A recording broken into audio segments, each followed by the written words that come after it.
ياسين والقرآن الحكيم إنك لمن المرسلين على صراط مستقيم تنزيل العزيز الرحيم لتنذر قوما ما أنذر آباؤهم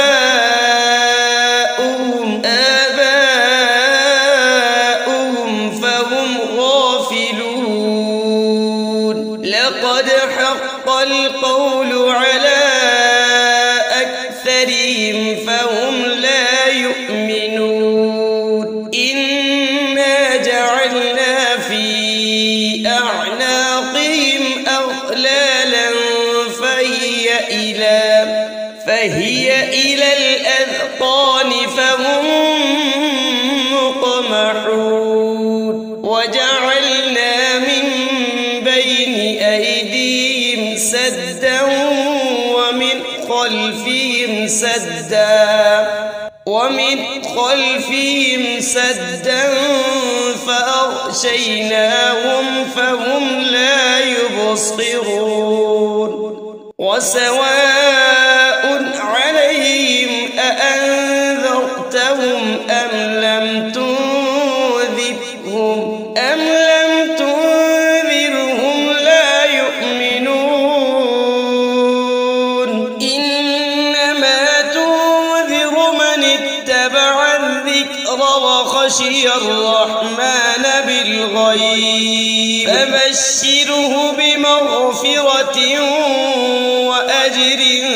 كريم إنا نحن نحيي الموتى ونكتب ما قدموا وآثارهم وكل شيء أحصيناه في إمام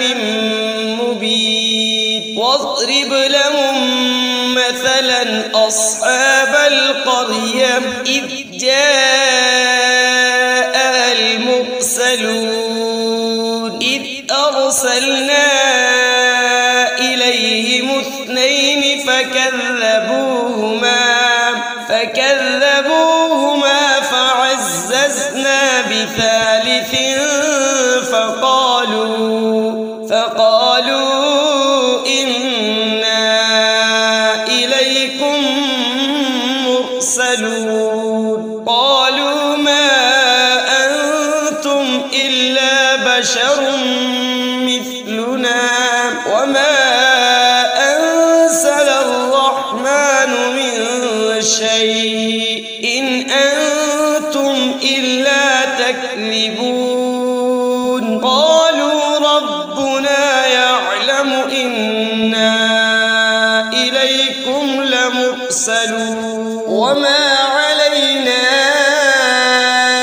إلا البلاغ المبين قالوا إنا تطيرنا بكم لئن لم تنتهوا لنرجمنكم وليمسنكم منا عذاب أليم قالوا طائركم معكم أئن ذكرتم بل أنتم قوم مسرفون وجاء من أقصى المدينة رجل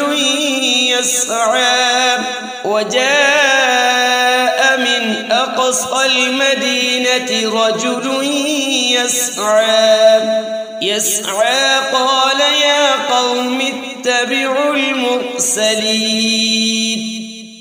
اتبعوا من لا يسألكم أجرا وهم مهتدون وما لي لا أعبد الذي فطرني وإليه ترجعون أأتخذ من دونه آلهة إن يردني الرحمن إن يردني الرحمن بضر لا تغن عني شفاعتهم شيئا ولا ينقذون إني إذا لفي ضلال مبين إني آمنت بربكم فاسمعون قيل ادخل الجنة قال يا ليت قومي يعلمون بما غفر لي ربي وجعلني من المكرمين وما أنزلنا على قومه من بعده من جود من السماء وما كنا منزلين إن كانت إلا صيحة واحدة فإذا هم خامدون يا حسرة على العباد ما يأتيهم من رسول إلا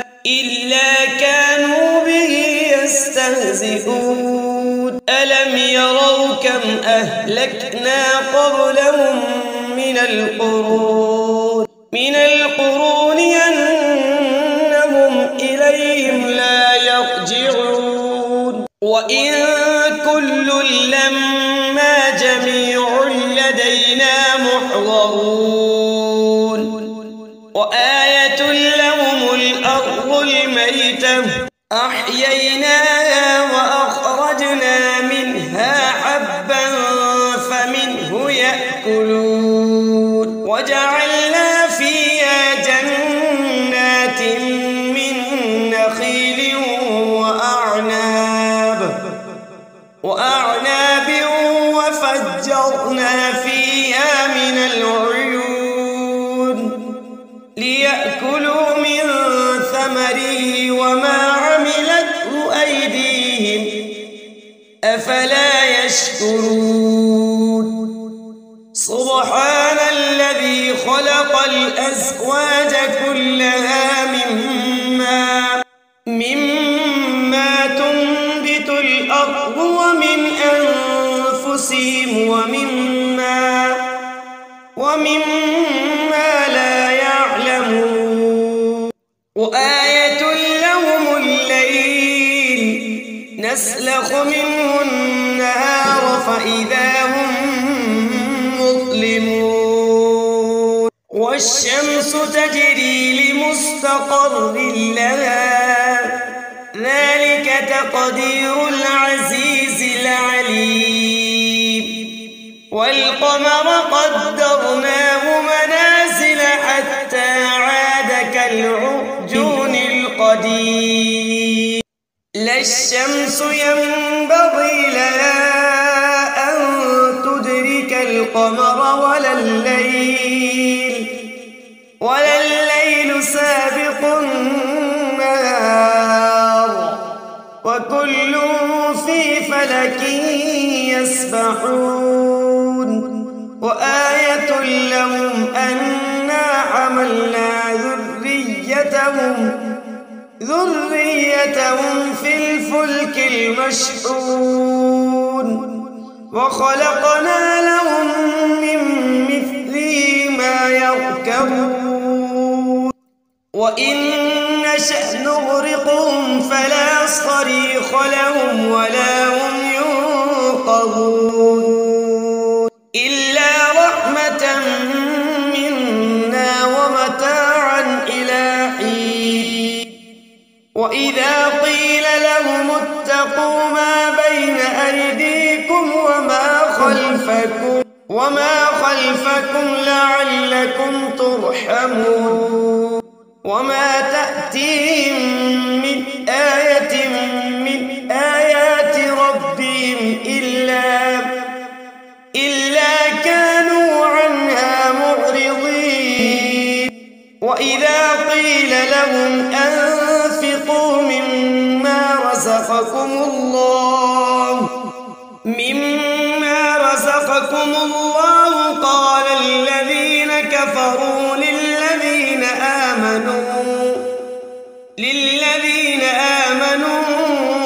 أنطعم من لو يشاء الله أطعمه إن أنتم إلا في ضلال مبين ويقولون متى هذا الوعد إن كنتم صادقين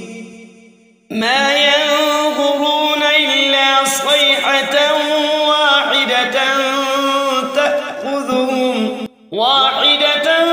تأخذهم وهم يخصمون فلا يستطيعون توصية ولا إلى أهلهم يرجعون ونفخ بالصور فإذا هم من الأجداث إلى ربهم ينسلون قالوا يا ويلنا من بعثنا من مرقدنا هذا ما وعد الرحمن وصدق المرسلون إن كانت إلا صيحة واحدة فإذا هم جميع لدينا محضرون اليوم لا تظلم نفس شيئا ولا تجزون إلا ما كنتم تعملون إن أصحاب الجنة اليوم في شغل فاكهون هم وأزواجهم في ظلال على الأرائك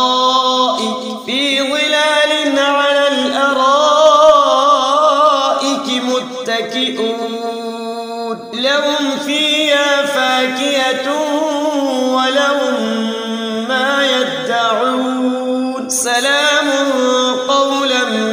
من رب رحيم وامتازوا اليوم أيها المجرمون ألم أعهد إليكم يا بني آدم ألا تعبدوا الشيطان إنه لكم عدو مبين وأن اعبدوني هذا صراط مستقيم ولقد أضل منكم جبلا كثيرا أفلم تكونوا تعقلون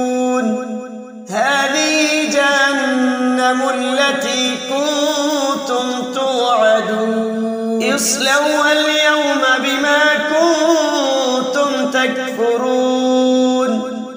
اليوم نختم على أفواههم وتكلمنا أيديهم وتشهد أرجلهم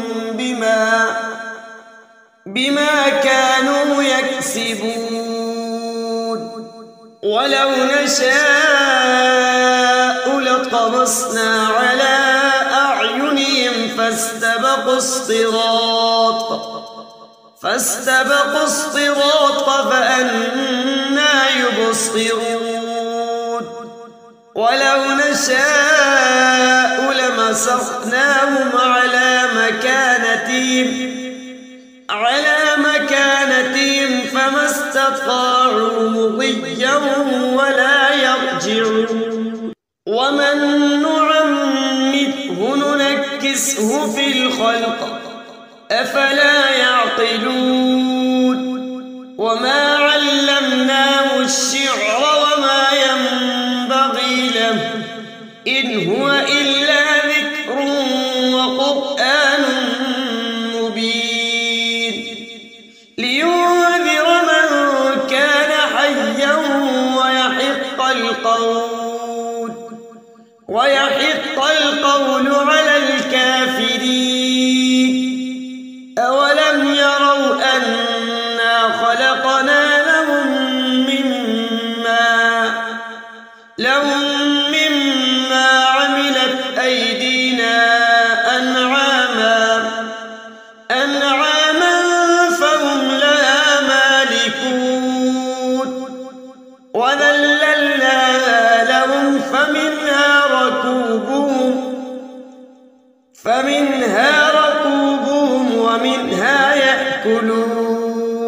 فمنها ركوبهم ومنها يأكلون ولهم فيها منافع ومشارب أفلا يشكرون. واتخذوا من دون الله آلهة لعلهم ينصرون لا يستطيعون نصرهم وهم لهم جند محضرون. فلا يحزنك قولهم إنا نعلم ما يسرون وما يعلنون. أولم ير الإنسان أنا خلقناه من نطفة فإذا هو خصيم مبين. وضرب لنا مثلا ونسي خلقه قال من يحيي العظام وهي رميم قل يحييها الذي أنشأها أول مرة وهو بكل خلق عليم. الذي جعل لكم من الشجر الأخضر نارا فإذا أنتم منه توقدون. أوليس الذي خلق السماوات والأرض بقادر على أن يخلق مثلهم بلى وهو الخلاق العليم. إنما أمره إذا أراد شيئا أن يقول له كن فيكون. فسبحان الذي بيده ملكوت كل شيء وإليه ترجعون. بسم الله الرحمن الرحيم. الرحمن علم القرآن خلق الإنسان علمه البيان.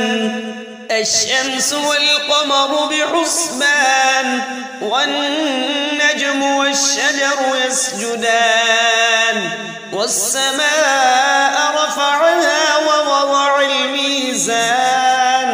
ألا تطغوا في الميزان وأقيموا الوزن بالقسط ولا تخسروا الميزان. والأرض وضعها للأنام فيها فاكهة والنخل ذات الأكمام والحب ذو العصف والريحان فبأي آلاء ربكما تكذبان. خلق الإنسان من صلصال كالفخار وخلق الجان من مارج من نار فبأي آلاء ربكما تكذبان. رب المشرقين ورب المغربين فبأي آلاء ربكما تكذبان. مرج البحرين يلتقيان بينهما برزخ لا يبغيان فبأي آلاء ربكما تكذبان يخرج منهما اللؤلؤ والمرجان فبأي آلاء ربكما تكذبان وله الجوار المنشآت في البحر كالأعلام فبأي آلاء ربكما تكذبان كل من عليها فان ويبقى وجه ربك ذو الجلال والإكرام فبأي آلاء ربكما تكذبان يسأله من في السماوات والأرض كل يوم هو في شأن فبأي آلاء ربكما تكذبان سنفرغ لكم أيها الثقلان فبأي آلاء ربكما تكذبان يا معشر الجن والإنس إن استطعتم أن تنفذوا من أقطار السماوات والأرض فانفذوا لا تنفذون إلا بسلطان فبأي آلاء ربكما تكذبان يرسل عليكما شواظ من نار ونحاس فلا تنتصران فبأي آلاء ربكما تكذبان فإذا انشقت السماء فكانت وردة كالدهان فبأي آلاء ربكما تكذبان فيومئذ لا يسأل عن ذنبه إنس ولا جان فبأي آلاء ربكما تكذبان يعرف المجرمون بسيماهم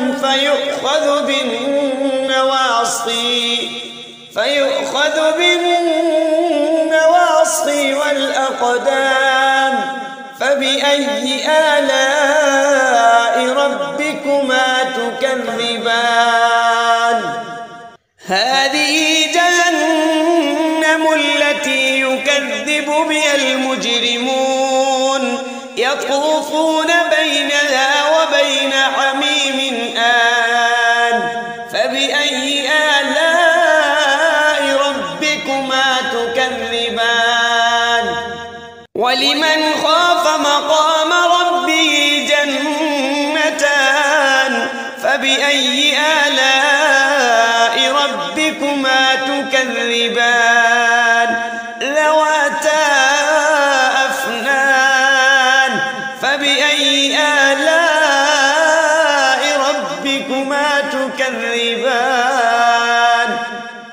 فيهما عينان تجريان فبأي آلاء ربكما تكذبان فيهما من كل فاكهة زوجان فبأي آلاء ربكما تكذبان متكئين على فرش بطائنها من استبرق وجنى الجنتين دان فبأي آلاء ربكما تكذبان فيهن قاصرات الطرف لم يطمثهن إنس قبلهم ولا جان فبأي آلاء ربكما تكذبان كأنهن الياقوت والمرجان فبأي آلاء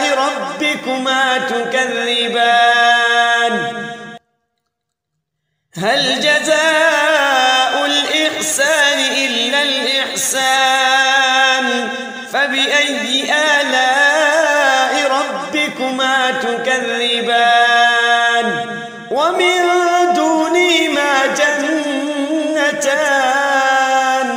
فبأي آلاء ربكما تكذبان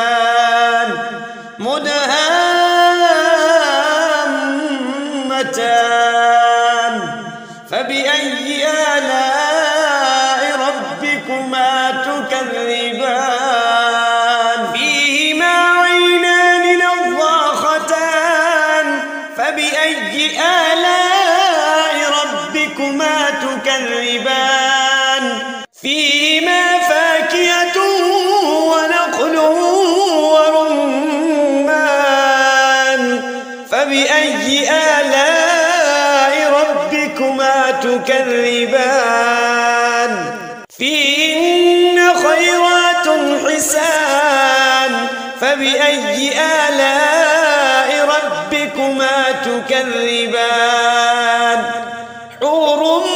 مقصورات في الخيام فبأي آلاء ربكما تكذبان لم يطمثهن إنس قبلهم ولا جان فبأي آلاء ربكما تكذبان متكئين على رفرف خضر وعبقري حسان فبأي آلاء ربكما تكذبان تبارك اسم ربك ذي الجلال والإكرام بسم الله الرحمن الرحيم تبارك الذي بيده الملك وهو على كل شيء قدير الذي خلق الموت والحياة ليبلوكم أيكم أحسن عملا وهو العزيز الغفور الذي خلق 7 سماوات طباقا ما ترى في خلق الرحمن من تفاوت فارجع البصر هل ترى من فطور ثم ارجع البصر كرتين ينقلب إليك البصر خاسئا وهو حسير ثم ارجع البصر كرتين ينقلب إليك البصر خاسئا وهو حسير ولقد زينا السماء الدنيا بمصابيح وجعلناها رجوما للشياطين وأعتدنا لهم عذاب السعير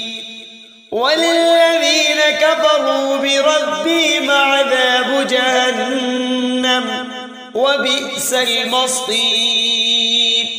إذا ألقوا فيها سمعوا لها شيقا وهي تفور تكاد تميز من الغيظ كلما ألقي فيها فوج سألهم خزنتها ألم يأتكم نذير قالوا بلى قد جاءنا نذير فكذبنا وقلنا ما نزل الله من شيء إن أنتم إلا في ضلال كبير وقالوا لو كنا نسمع أو نعقل ما كنا في أصحاب السعير فاعترفوا بذنبهم فسحقا لأصحاب السعير إن الذين يخشون ربهم بالغيب لهم مغفرة وأجر كبير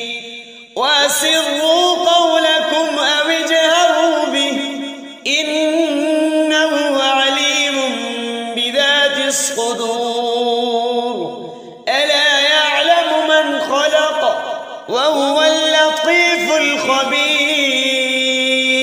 هو الذي جعل لكم الأرض ذلولا فامشوا في مناكبها وكلوا من رزقه وإليه النشور أأمنتم من في السماء أن يخسف بكم الأرض فإذا هي تمور أم أمنتم من في السماء أن يرسل عليكم حاصبا فستعلمون كيف نذير ولقد كذب الذين من قبلهم فكيف كان نكير أولم يروا إلى الطير فوقهم صافات ويقبض ما يمسكن إلا الرحمن إنه بكل شيء بصير أمن هذا الذي هو جند لكم ينصركم من دون الرحمن إن الكافرون إلا في غرور أمن هذا الذي يرزقكم إن أمسك رزقه بل لجوا في عتب ونفور أفمن يمشي مكبا على وجهه أهدى أمن يمشي سويا على صراط مستقيم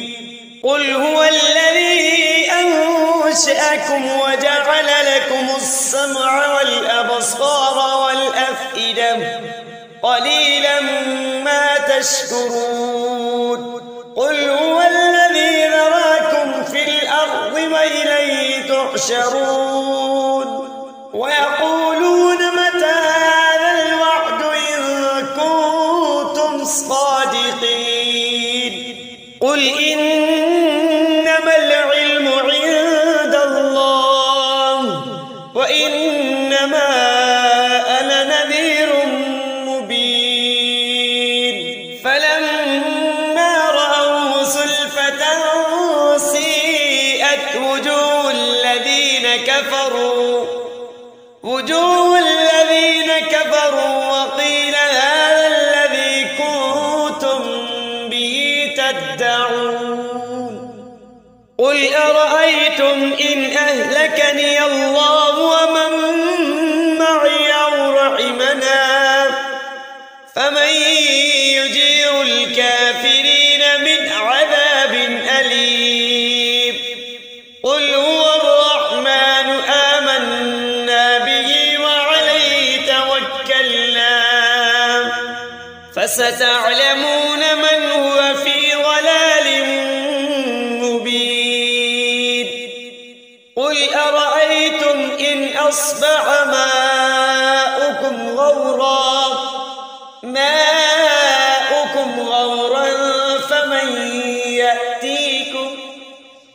فمن